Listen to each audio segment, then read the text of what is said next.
Paul Pelosi attack, violent extremism warning ahead of U.S. election. The violent attack on Speaker of the House Nancy Pelosi's husband comes with just over a week to go before the U.S. midterm elections, a moment when political tensions are coming to the boil. As if to emphasize this point, just a few hours after news of the assault on Paul Pelosi on Friday, the U.S. government distributed a bulletin to law enforcement across the nation. It warned of a heightened threat of domestic, violent extremism against candidates and election workers driven by individuals with ideological grievances. Also on Friday, the U.S. Department of Justice announced that a man from Pennsylvania had pleaded guilty to making multiple phone death threats against an unnamed congressman reported to be Democrat Eric Swalwell of California.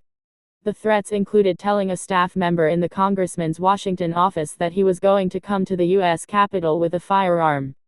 These wailing claxons of a political system in peril come as Republicans and Democrats frame the upcoming midterm voting, which will determine which party controls Congress next year, as a pivotal moment in American history.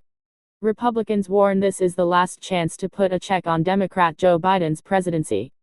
Democrats say American democracy itself is at stake because of the numerous Republican candidates who have refused to accept the results of the 2020 presidential election. And the rhetoric comes at the culmination of what has been a steady drumbeat of violence and violent threats that has been building all year. Death threats. In Arizona, there have been multiple reports of masked individuals with firearms staking out ballot drop boxes, ostensibly to monitor the sites for election fraud. They've posted photographs of individuals casting their ballots on right-wing social media sites and encouraged others to join their efforts. In June, a man was arrested near the home of Supreme Court Justice Brett Kavanaugh.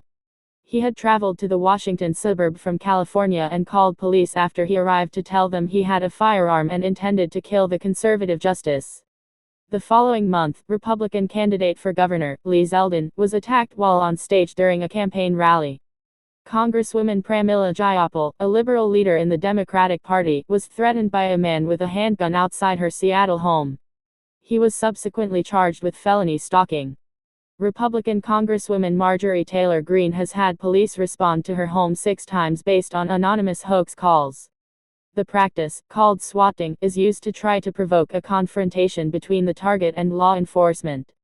She has also been the target of numerous death threats. Partisan violence and the threat of it is nothing new in American politics, of course. The bloodiest recent attack occurred 5 years ago, when a man with multiple weapons opened fire on Republican politicians playing baseball at a city park. 5 were injured, including one critically second-ranking Republican in the House of Representatives, Steve Scalise of Louisiana. That, however, was an isolated incident. Keeping politicians safe. Data provided by the U.S. Capitol Police suggests a violent wave is building. The number of cases involving threats against members of Congress has increased every year since 2017. In the first 3 months of 2022, the department has documented more than 1,800 incidents. In response, Capitol Police announced in July that it would cover up to $10,000 for security upgrades in the homes of congressional legislators.